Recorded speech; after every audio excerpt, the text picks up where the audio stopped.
In today's video tutorial, I'm going to show you how to create this takeaway coffee cup using Adobe Illustrator.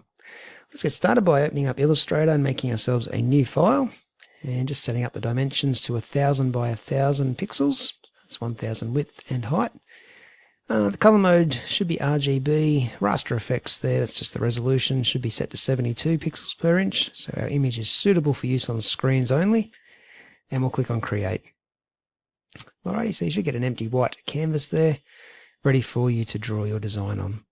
First thing we're going to do is just put a background color in, so go to the left here, go down to your rectangle tool, fifth one down there, and click in the top left corner where it says intersect with that pink guide, and go all the way to the bottom right corner where it says intersect again. We're going to double click on this little box over here on the left hand side to change the color. I'm going to go with like a turquoisey kind of color. A little bit blue, make it a bit more green. There we go. Some light turquoise color like that is what I am chasing. And that's our background done. So I'm going to lock that into position now by going to my layers panel up here in the top right. You can go to your window menu and select layers if you can't see it. Just expand layer 1 by hitting that little arrow, and we're going to lock this rectangle layer. Okay, to do that you just hit the empty box here next to the eyeball, and that will lock it, meaning that we can't pick it up and move it around by mistake now, and we can't color it in and things like that. Okay, so with the background locked into position, we are going to start to move on to the coffee cup itself. So we're going to draw a rectangle for the coffee cup, and we're not going to simply click and drag one on. We're going to set the dimensions for it. Before we do that though, go to your colors down here. We want to get the stroke. That's that color there. So the bottom of the two squares.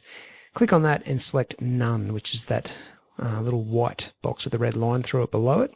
We don't want to have a stroke or a border around our shape for today. And back on this foreground color here, double click on it, and we're going to change it to a creamy kind of color. I found one before I created this video and wrote the hexadecimal code down for it. So if you want to copy me, I'm just typing into this hexadecimal code box, E6DAC4. Click OK. So now you should have a creamy color over here and no color for your stroke. And if you click once on your canvas, you should see a little dialog box appear asking you what size you want your rectangle to be. It's going to be 400 pixels wide by 500 pixels height. You can grab your selection tool then and just move that around somewhere towards the center of the page for the time being. So this is the start of our coffee cup, and the first thing I want to do is just kind of angle it in a little bit at the center towards the bottom of the coffee cup. So if I go back to my example, you'll see it's got a bit of an well, moves inwards a little bit, I guess, as it comes down towards the bottom of the coffee cup. So we're looking for that effect first up today. To do that, we're going to draw another rectangle. So just click on your page there, and I'm going to make it 250 by 100. Now this is just a bit of a guide, this rectangle. We're going to be deleting it again shortly, so you can change it to any old color that you want. I'm just going to change it to pink. And I'm going to select both rectangles on the page by clicking and dragging over them with my black arrow, my selection tool. Now in Window and Align, we're going to use our Align panel here to horizontally align the center of those subjects. And we're also going to click this last one here that vertically aligns them at the bottom, like so. Okay, and what we need to do here is basically drag these bottom corners in to where the pink rectangle starts. So I'm going to need to use my white arrow here, the direct selection tool, and just click and drag over the bottom left corner first of all. Zoom in a bit here so you can see it a bit clearer. I'm going to grab that corner and just come straight across and snap it onto the pink rectangle. I'll do the same with that corner. Okay, get it perfect, and then you can grab your select tool, click on the pink rectangle and delete it. Okay, so now you can see that we have that kind of coffee cup shape, which is looking good. Next bit we're going to do is the lid. So we are going to, actually I probably should have kept that little guide rectangle. Press Ctrl Z just once there to get your little guide rectangle back. I might use this for my lid as well. So what I'm going to do is move this to the top of the page, still centered, just sitting up like so, because we might use this as a bit of an angle for the top of the coffee cup as well. If you have a look at this one, it's got a bit of an angle for the lid. So let's use this guide. We'll make use of it again to get a nice clean angle. All right, so once we've got our guiding rectangle up the top here, We're going to resize it in our properties panel. Okay, at the moment in the properties there, I can see the width is 250. I want to make that 300. And the height is 100 pixels. I'm going to leave it as it is. Okay, and I'm just going to keep moving that back so it's horizontally centered with the bottom bit. If you want, you can highlight them both and just click this Align Object button again, just to get them horizontally centered like so. Alright, so once it's in position, I'm going to grab the pen tool now. Pen tool is the third tool down. Letter P is the shortcut to get it. And we're simply going to click from this top corner. I'm going to go all the way around this shape actually. I'll zoom in a bit. I'm going to click on this corner where it says anchor and go up to this corner. Make sure it says anchor when you're hovering over it. Click to the next corner. It should say anchor. Down to the next one. When it says anchor, click it. Then go all the way back to the start. When it says anchor, click again. And you've now enclosed that shape. Now we want to change the color of that. It's going to be the same color as our coffee cup. So a quick way to get the same color is just grab the eyedropper tool just over here. Press the letter I for the shortcut. And click on that color. You can see we've now got it matching up. Now in your layers panel, you can see this guiding rectangle still here. It's the pink one. You can delete that. So simply click on it once, go to the bottom and delete it. It was just hiding behind that lid there. That's why we couldn't see it. But yeah, we don't need it. So let's just delete it. All right, we're going to put on the next part of the lid now. So if we go back and look at our example, it's this darker brown part of the lid here. So what I'm going to do, I guess you'd call it the lip of the lid. We're going to grab our rectangle tool. And with our rectangle tool selected, we are going to draw across. Let's go something like that for now. Now let's change the color here. I've got my little color box up here. It must have popped up automatically. So if you've got your color box there, just use that. If you don't, go up to your window menu and select color. And I'm just going to type in another hexadecimal code here. It's going to be 70321B. That gives me that dark brown I was looking for.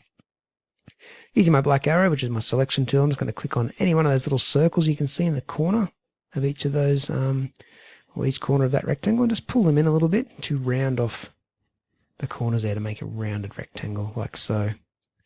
Now, if you highlight all these shapes, you can horizontally align them in the center again. So mine's all perfectly aligned in the center. You can start to see that coffee cup coming together. I might even make this a tiny bit smaller.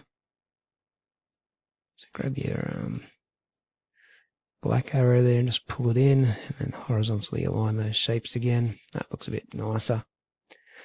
Okay, next thing we might do is put a label onto our coffee cups. So if you grab your pen tool here now, we might change the color before we start drawing. So I'm going to double click on that dark brown and change that hexadecimal code there to C08259. That'll give us a nice light brown for this label.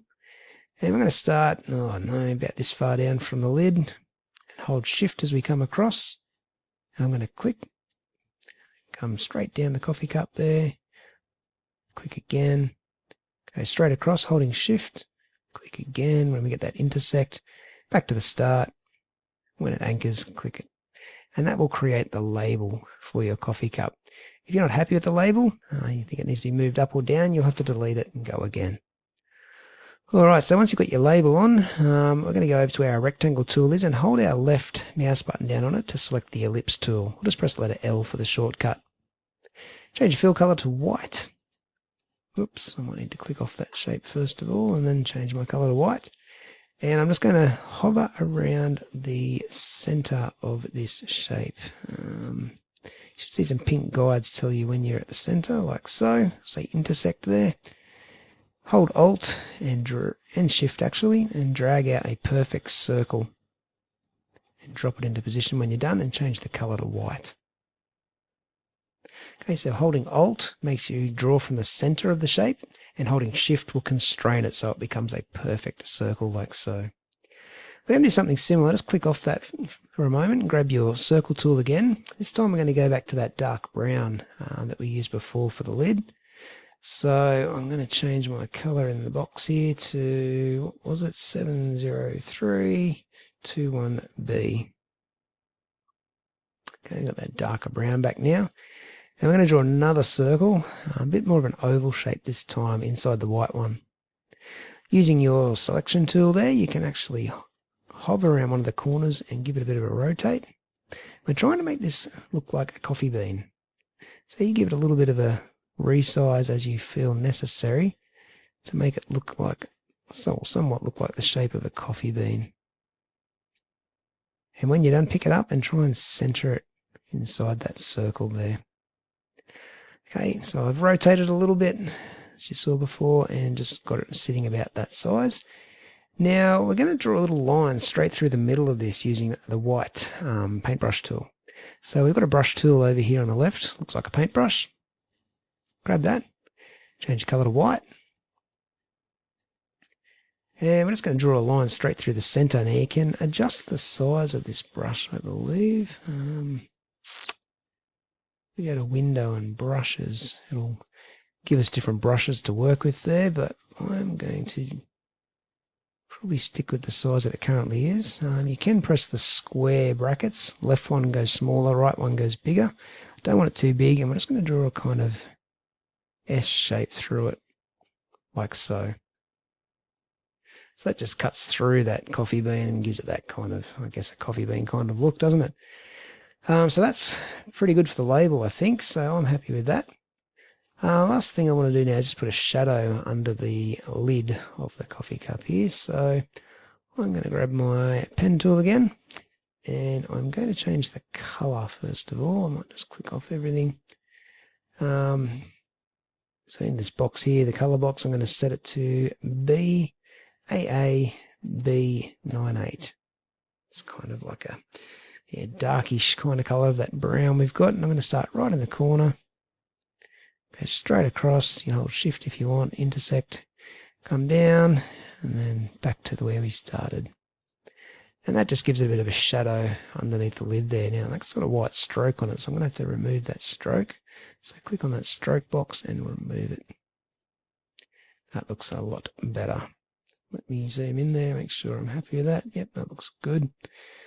Okay, so that's our coffee cup done and dusted, I believe. So pretty simple to do. Hopefully you followed along okay. Save it up when you're all done. So you can either save it just like that as an Illustrator file, or you can go down to export and export it for screens, which is what I recommend you doing, and just save it as a PNG file.